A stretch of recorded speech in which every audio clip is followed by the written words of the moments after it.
안녕하십니까. 임대인 학교TV 학교장 박완규입니다. 오랜만에 인사드리는데요. 이번에 좀 좋은 소식이 있어가지고 한번 알려드리고자 합니다. 우선 그 2023년 이제 2월 27일 날 저희 두 번째 책이 출간이 됐습니다. 보통사람 부자 수업. 오늘은 이 보통사람 부자 수업에 대해서 이제 뭐 집필 배경이라든지 의도라든지 이런 걸 한번 간략하게 말씀 한번 드리고자 합니다. 우선은 보통사람이라는 이제 단어가 책에 되게 많이 나오는데요. 사전적인 의미로만 보자면 보통사람은 특별히 뭐 뛰어나거나 뭐 그렇다고 해서 뭐 열등하거나 그런 사람이 아니고 우리 주변에 이제 흔히 볼 수 있는 그런 사람을 얘기하는데, 제가 얘기하는 이 책에서 얘기하는 보통사람은 자본주의 시대를 살아가는 보통사람입니다.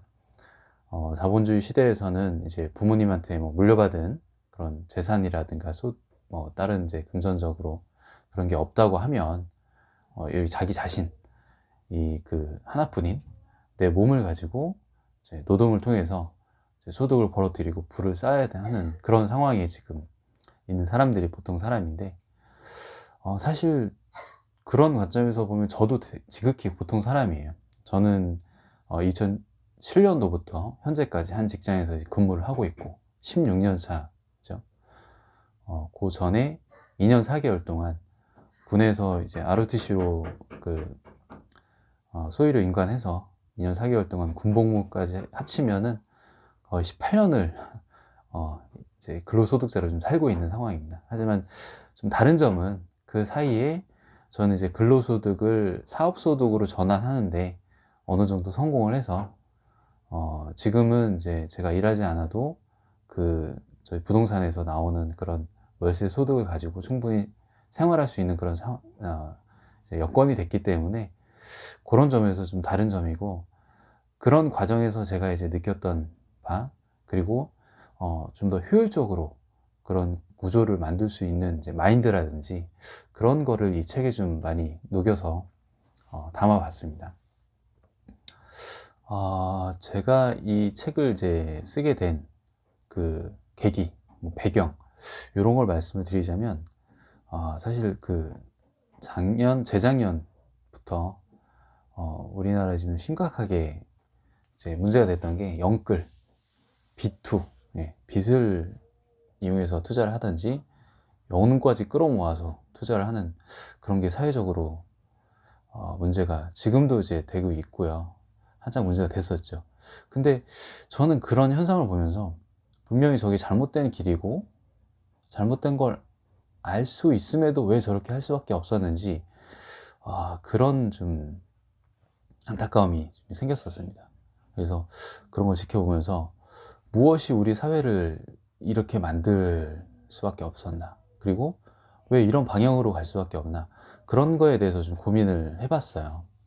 그래서 제 나름대로 결론을 내린 게, 제가 생각했을 때는 현재는 그렇습니다. 노동만으로는 사실 부를 축적할 수가 없는 시대죠. 뭐 예전에도 그렇겠지만 지금 훨씬 그게 더 어려워진 상황입니다. 지금의 자본주의 사회는 정말 우리가 이제 교통 신호체계처럼 신호등이나 횡단보도를 건널 때, 아니면 차를 이제 타고 이동할 때 도로에 있는 신호체계처럼 굉장히 정교하게 잘 짜져 있어요. 그리고 점점 더 그게 정교하게 이루어져 가고 있고 쉽게 무너질 수가 없는 그런 구조입니다. 이런 구조에서는 노동만으로는 절대 부를 축적할 수 없는 그런 상황이죠. 그런 상황이 되기 때문에 영끌이나 B2를 통해서만 이제 뭔가 현재 상황을 전환을 해야 되고, 그런 마음을 가지고 투자를 하다 보면 사실 오히려 더 부의 축적에서 오히려 더 멀어지게 되는 거죠. 가까워지는 게 아니고 훨씬 더 멀어지게 됩니다. 그래서 이제 그런 모습을 보면서 저는 이제 직장인으로 생활하면서, 그리고 또 이 직장에 있는 근로소득을 이제 사업소득으로 전환하는데 성공을 하면서 저만의 이제 부를 바라보는 관점이 생겼어요. 흔들리지 않은 관점이 생겼고, 이걸 처음부터 알았다라면 실수를 많이 줄였을 거라고 생각을 합니다. 저도 이제 시행착오를 많이 겪었죠. 중간에 실수도 많이 하고 그런 거를 이제 책으로 만들어서 다른 사람들한테, 그리고 우리 뭐 젊은 세대들한테 제시할 수 있으면 참 좋겠다는 생각으로 집필을 이제 시작을 하게 됐고요. 이 책을 통해서 이제 불을 바라보는 그 좀 건전한 관점, 그리고 흔들리지 않는 내면, 그리고 그 내면을 이제 만들고 나서 실질적으로 어떤 방식으로 이제 자산을 구축해 나가야 되는지, 이제 재무적인 이제 구조, 이런 것도 좀 책에 좀 녹여냈습니다. 그래서 저희 집필 의도라고 하면 비투나 영끌을 이제 보고 좀 안타까운 마음이 좀 컸고요. 저 같은 이제 실수를 반복하지 않도록 이제 좀 그런 현실적인 대안을 좀 제시하고 싶었어요. 그러니까 뜬구름 잡는 그런 것 말고 정말 현실적으로 우리나라에서, 그러니까 외국에서 이제 베스트셀러가 돼서 번역이 돼서 우리나라에 들어온 책들이 많죠. 근데 그런 책들을 보면 사실 지금 현 시대하고는 좀 약간 안 맞는 부분도 있고요.